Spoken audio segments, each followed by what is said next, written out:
Hello everyone, welcome to the first ever lecture of anatomy.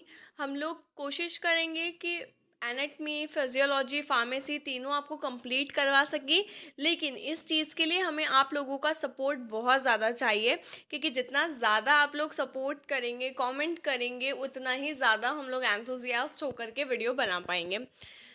तो शुरू करते हैं आज के फर्स्ट लेक्चर से। सबसे पहले हम लोग स्टार्ट करेंगे अपर लिम्ब से। अपर लिम्ब बहुत छोटा है, बहुत ज़्यादा क्वेश्चंस नहीं है।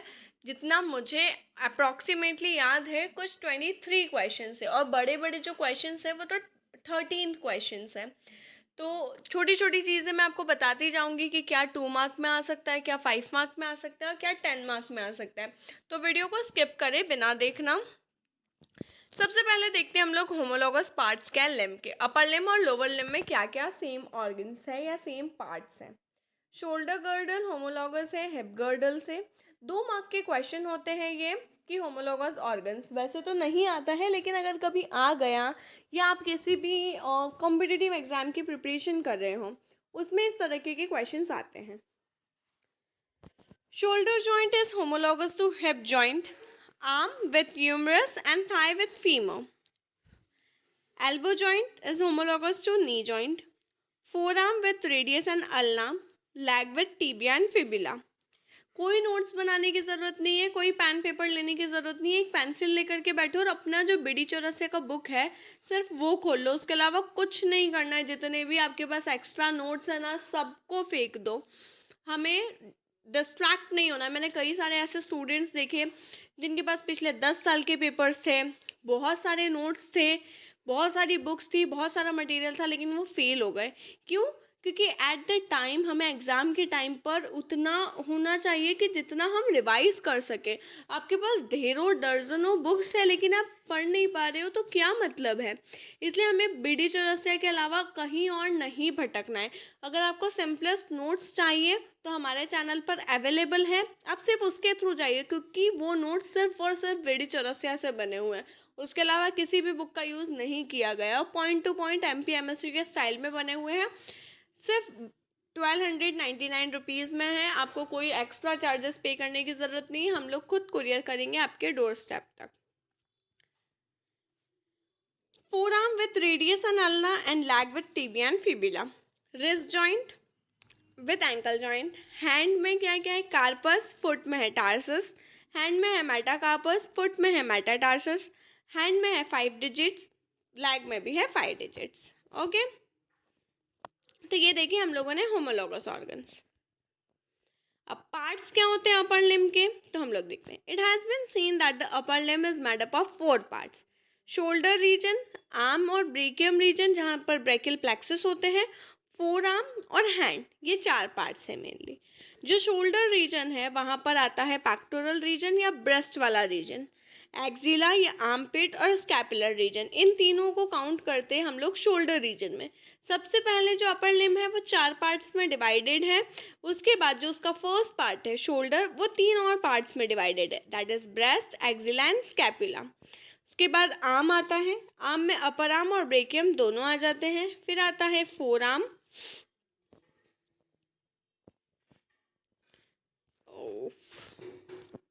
सो ये है पूरा डिवीजन इसका। बहुत ज़्यादा क्वेश्चन इस पार्ट से नहीं आते हैं। देखो, शोल्डर रीजन जो है उसका सब डिवीजन है pectoral region, axilla and scapula. इसमें बोन्स आती है clavicle and scapula. Joints sternoclavicular joint, जो स्टर्नम और क्लैविकल जॉइंट होते हैं, और एक्रोमियो क्लैविकुलर जॉइंट। जो एक्रोमियन प्रोसेस होती है वो जहाँ जॉइन होती है वो बनाती है acromioclavicular joint. Upper limb में आर्म और brachium from the shoulder to the elbow. इसमें बोन जो है वो ह्यूमरस है, और जॉइंट जो होता है वो होता है shoulder joint. Forearm, elbow to the wrist. इसमें बोन्स जो है वो आती है रेडियस और अल्ना। यहाँ बनता है elbow joint, radio ulnar joint. फिर आता है हैंड। हैंड में आता है रिस्ट, यहाँ रिस्ट हैंड प्रॉपर 5 डिजिट्स। अब इसमें आती है जो बोन्स है वो मेटाकार्पस है, 14 फैलेंजेस है, 2 for thumb and 3 for each of the 4 fingers. इसके बाद जो जॉइंट बनाते हैं वो बनाते हैं wrist joint, intercarpal joint, carpometacarpal joint, intermetacarpal joint, metacarpophalangeal joint, proximal and distal interphalangeal joints. I hope आपको ये चीज़ें समझ में आई होगी, ज़्यादा कंफ्यूज नहीं होना है। सबसे पहले है शोल्डर, फिर है अपर आर्म, फिर है फोर आर्म, फिर है हैंड। शोल्डर में क्या क्या है? ब्रेस्ट है, एक्जिला है और स्कैपुला है। अपर आर्म में ऐसा कुछ भी नहीं है, फोर आर्म में भी ऐसा कुछ नहीं है। हैंड में क्या है? रिस्ट है और हैंड प्रॉपर है और हमारी पांचों, चार उंगली एक थंब है। उसके बाद शोल्डर वाले रीजन में बोन कौन कौन सी आ गई? क्लैविकल आ गई आगे से और पीछे से स्कैपुला आ गई। अपर लिम्ब में यूमरस आ गई पूरी, जहाँ यूमरस खत्म हुई वहाँ से रेडियस और अल्ना चालू हुई, तो रेडियस और अल्ना फोराम में आ गई। और जो हमारा हैंड प्रॉपर है वहाँ पर हमारी कार्पल मेटाफैलेंजिस आ गई। इसके बाद में हम लोगों ने देखा कि जॉइंट कौन कौन से हैं। तो यहाँ पर शोल्डर जॉइंट बनाएगा कि स्टर्नोक्लैविकुलर जॉइंट और एक्रोमियोक्लैविकुलर जॉइंट। अपर आर्म में बनेगा शोल्डर जॉइंट, फोर आर्म में बनेगा एल्बो जॉइंट और रेडियल नॉट जॉइंट। उसके बाद हैंड प्रॉपर में बनेगा wrist joint, carpometacarpal joint, intercarpal joint, metacarpophalangeal joint, proximal and distal interphalangeal joint. अब फोर्स कैसे ट्रांसमिट होता है, बॉडी में वेट कैसे डिस्ट्रीब्यूट होता है? सबसे पहले हैंड पर आया।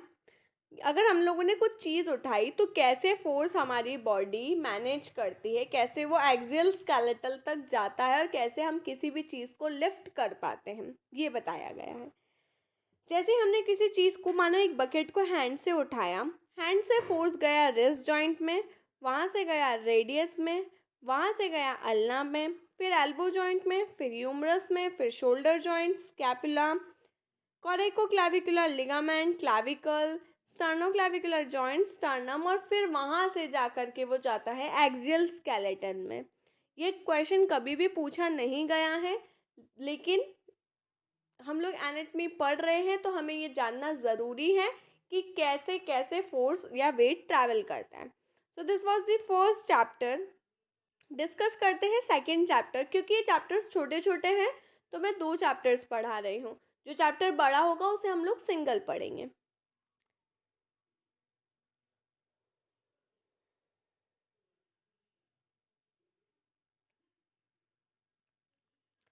सी, humour is related to smile और लाफिंग। तो एक बहुत अच्छी चीज़ लिखी है, बहुत कम स्टूडेंट्स पढ़ते हैं, लेकिन ये मेरी आदत थी कि मैं जब भी एनाटॉमी पढ़ती थी ना, तो ये छोटी छोटी सी राइटिंग में लिखा हुआ है ना, ये मैं हमेशा पढ़ती थी। Palpitation of the ulna nerve behind the medial epicondyle of humerus. जो मिडियल एपिकॉन्डाइल होता है, जो हमारी बॉडी के साइड वाली लाइन में होता है, उसे कहते हैं मिडियल एपिकॉन्डाइल। जो हमारी एल्बो है, जो हमारी कोनी है हाथ की, वहाँ आपको दो एपिकॉन्डाइल्स फील होंगे, एक मीडियल और एक लैटरल। तो जो मीडियल एपिकॉन्डाइल है, यहाँ पर अल्ना नर्व की पाल्पिटेशंस फील होती है। और यहाँ कुछ कुछ लोगों को हाथ लगाओ तो उन्हें हंसी आ जाती है, इसीलिए इस बोन का नाम है ह्यूमरस। ओके, बहुत सारे अमेजिंग फन फैक्ट्स छुपे होते हैं। सबसे पहली जो बोन आती है अपर लिम्ब में, वो होती है क्लैविकल। क्लैविकल पर 2 नंबर का क्वेश्चन आता है एग्जाम में भी। इसके साथ साथ आपको वाइवा में भी, क्लैविकल एक बहुत इंपॉर्टेंट बोन है, क्लैविकल को आपको एक्सप्लेन करते आना चाहिए। और अपर लिम्ब में अगर कोई फ्रैक्चर होता है और उसमें शोल्डर जॉइंट इन्वॉल्व नहीं है तो क्लैविकल सबसे पहले हार्म होता है। क्लैविकल बहुत ज़्यादा डेलिकेट बोन है। और जिन गर्ल्स का क्लैविकल प्रोमिनेंट होता है, वो क्लैविकल को ब्यूटी बोन कहा जाता है। तो जो गर्ल्स मॉडलिंग वगैरह करती है तो जिनका क्लैविकल ज़्यादा प्रोमिनेंट होता है ना, उन गर्ल्स को ज़्यादा पॉइंट्स मिलते हैं। दी क्लैविकल और स्मॉल की इज़ अ लॉन्ग बोन। ये शोल्डर को सपोर्ट करती हैं, जिससे हमारा हाथ ईजिली मूव कर सके। साइड डिटर्मिनेशन कैसे करेंगे, आप लोग क्लास में अपनी कर चुके होंगे। मैं साइड डिटर्मिनेशन नहीं बताऊंगी, मैं आपको बताऊंगी पिक्युलैरिटीज़ क्या क्या है, क्योंकि एग्जाम में आती है पिक्युलैरिटीज़ ऑफ क्लैविकल 2 मार्क में। It is the only long bone that lies horizontally. सिर्फ एक ही बोन है जो टेढ़ी लगी हुई है, इसके अलावा और कोई भी नहीं है। It is subcutaneous through out. आप इसको पूरी तरीके से पाल्पेट कर सकते हो, पूरी तरीके से फील कर सकते हो, इसके इंसर्शन से इसके ओरिजिन तक पूरी की पूरी। इसके अलावा कोई भी बोन ऐसी नहीं है जिसको आप पूरी ऐसी की ऐसी उसका शेप साइज के साथ आप उसे पाल्पेट कर सको। It is the first bone to start ossify. सबसे पहली बोन जो बॉडी में होती है, जो ऑसिफाई होती है, जो जॉइंट होती है, जो फॉर्म होती है, वो है clavicle. It is the only long bone which ossifies in membrane. It is the only long bone which has two primary centers of ossification. दो प्राइमरी सेंटर्स होते हैं ऑसिफिकेशन के इसके। मेडुलरी कैविटी नहीं होती है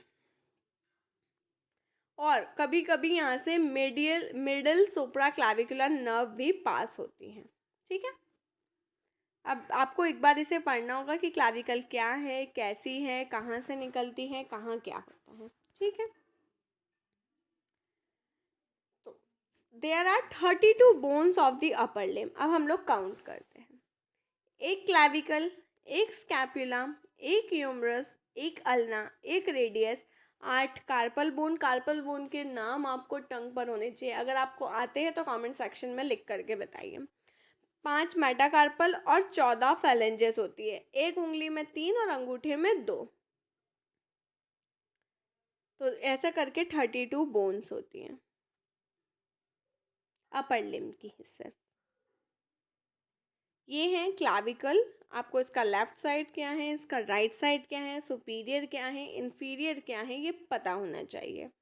और इसमें कौन सी मसल्स का अटैचमेंट होता है ये आपको पता होना चाहिए। मेनली आपको trapezius, sternocleidomastoid, subclavius, pectoralis major, deltoid, trapezius, इनके नाम तो याद होने ही चाहिए। क्लिनिकल एनाटॉमी पढ़ते हो या नहीं पढ़ते हो? अगर नहीं पढ़ते हो तो पढ़ना शुरू करो। सेकेंड बोन है क्लैविकल के बाद स्कैपुला। स्कैपुला मतलब होता है शोल्डर। ये एक थिन बोन है जो पोस्टीरो लैटरल एस्पेक्ट पर होती है थोरैसिक केज के। स्कैपुला की 2 सरफेस, 3 बॉर्डर और 3 एंगल होते हैं और 3 प्रोसेसेस होती हैं। ध्यान से सुनना, 2 सरफेस, 3 बॉर्डर, 3 एंगल, 3 प्रोसेस। क्यों? क्योंकि ट्राइंगुलर होती है तो इसका सब कुछ 3-3 होता है, लेकिन सरफेस 2 ही होगी, एक आगे और एक पीछे। ये है आपकी स्कैपुला। इसके सारे नाम आपको याद होने चाहिए क्योंकि वाइवा में एक क्लैविकल हो गई, एक स्कैपुला हो गई और एक ह्यूमरस हो गई। ये तीनों बहुत ज़्यादा इंपॉर्टेंट होती है। स्कल अलग से इम्पॉर्टेंस उसकी तो है ही सही, ठीक है, सोना तो है ही सही, लेकिन उसके साथ साथ पीतल और तांबे का भी थोड़ा थोड़ा महत्व है, तो हमें वो जानना ज़रूरी है। साइड डिटर्मिनेशन आपको पता होना चाहिए, इसके सरफेसेस के नाम, इसकी बॉर्डर्स के नाम, इसके एंगल के नाम और इसके प्रोसेस के नाम आपको पता होने चाहिए। अटैचमेंट नहीं भी पता हो तो चलेगा, लेकिन आपको इसका मस्कुलर पार्ट आपको पता होना चाहिए, कौन कौन सी मसल्स आकर के इसमें मिल रही हैं। नेक्स्ट आती है humerus. Humerus is the bone of the arm. It is the longest bone of the upper limb. Longest bone lower limb की क्या है, कमेंट सेक्शन में बताना। It is an upper end and a lower end and a shaft. Humerus में कोई फालतू के लफड़े नहीं हैं। एक क्या है, अपर एंड है, एक है लोअर एंड और एक है शाफ्ट, बस, उसके अलावा कुछ भी नहीं है। ये है आपका ह्यूमरस।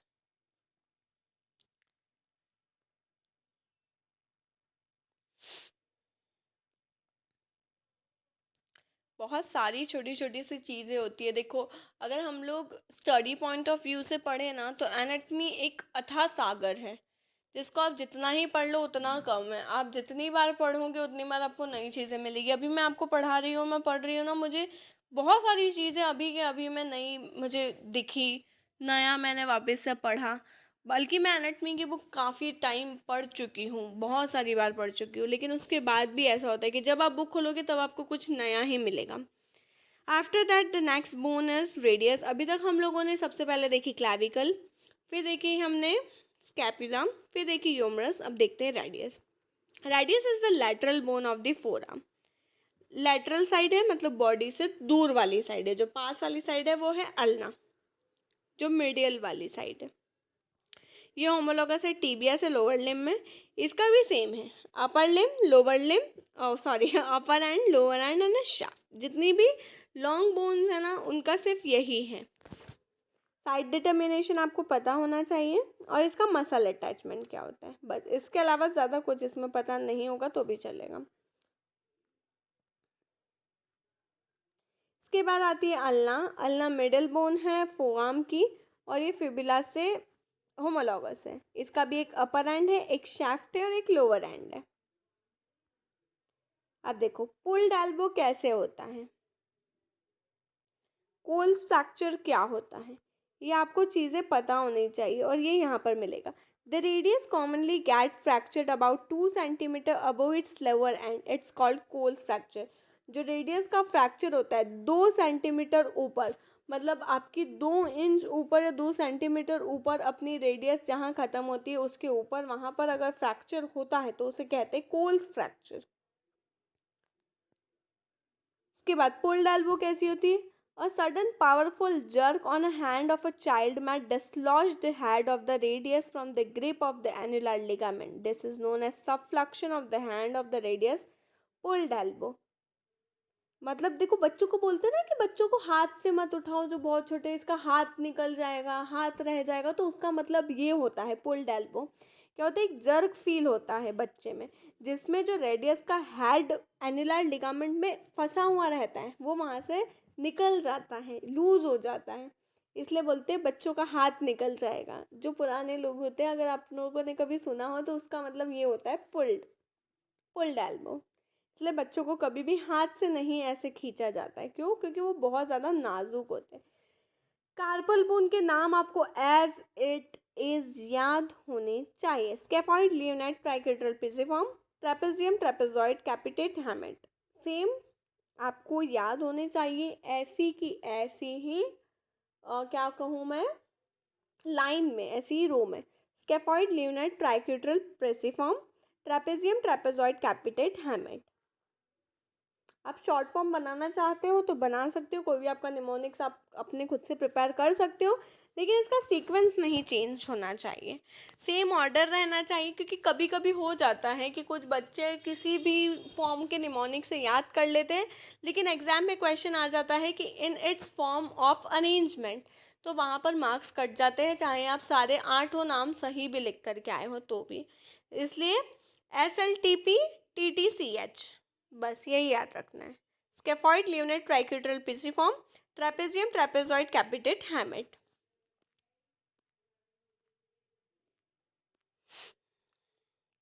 इसके बाद आती है metacarpals. There are 5 miniature long bones which are numbered from lateral to the medial side. ठीक है,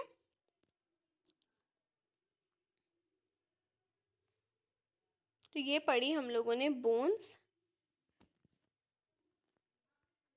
अब ये देखो, कार्पल बोन के लिए एक निमोनिक दिया हुआ है, she looks too pretty, try to catch her. She का है स्केफॉइड, लुक्स का है लियोनाइड, टू का है ट्राइकेड्रल, प्रिटी का है पिजिफॉर्म, ट्राई का है ट्रापेजियम, टू का है ट्रापेजॉइड, सी का है कैपिटेट और हर का है hamate. She looks too pretty, try to catch her. Scaphoid, lunate, triquetral, pisiform, trapezium, trapezoid, capitate, hamate. Elbow. Which side has common flexor origin? FM, flexor medial. Bicipital groove of humerus, lady between two majors. Lateral lip है pectoralis major का, medial lip है teres major का, floor जो बनी है वो है latissimus dorsi की। बहुत सारे आपको निमोनिक्स यहीं के यहीं मिल जाएंगे। चलो थोड़े से MCQs सॉल्व करते हैं। Which of the following bone is the first bone to start ossification? ये मैंने आपको बताया है, अल्ना है, क्लाविकल है, स्कैपुला है, ह्यूमरस है। बताइए। Yes, the right answer is clavicle. Fracture of humerus at the mid shaft is likely to cause injury to which of the following nerve? अब इसके लिए आपको नर्व का नॉलेज होना चाहिए कि कौन सी नर्व मिड शाफ्ट से पास करेगी, तो है सही answer that is radial nerve. बहुत सारे लोगों को लगेगा कि मीडियन नर्व, लेकिन मीडियन नर्व उसके बाद से होती है। Attachment of bicep brachii are to all of the following except, मतलब बाइसेप ब्रैकी जो मसल है वो हर किसी से अटैच हो रही है एक चीज़ को छोड़ करके, तो वो क्या है? Tip of coracoid process, coracoid में तो जाती है, सुप्राग्लिनॉइड ट्यूबरकल में भी जाती है, shaft of humerus and radial tuberosity. तो सबसे पहली बात हमें देखना है कि जो कोरेकॉइड प्रोसेस है, सुप्राग्लिनॉइड ट्यूबरकल है, रेडियल ट्यूबरोसिटी, ये एक रीजन में आ रहे हैं, और ह्यूमरस अलग रीजन में जा रहा है, तो बाइसेप्स ब्रेकी वहाँ नहीं जाएगी। ठीक है, अगर आपको आंसर नहीं आता है या आपने नहीं पढ़ा है तो किस तरीके से तुक्का भी लगाना है कि तुक्का भी हमारा सही जाए। तो आंसर है shaft of humerus. All the following muscles are flexors of the wrist exam, जो हैंड के फ्लेक्शन में हेल्प करती है। तो आंसर है इसका C, pronator teres. The axis of adduction or adduction of digits passes through. Answer is center of third digit. All are the heads of tricep brachii except short head. तो video पसंद आया हो तो like करना, channel को subscribe करना और comment section में बताना कि क्या ऐसा सेशन हमें कंटिन्यू करना चाहिए।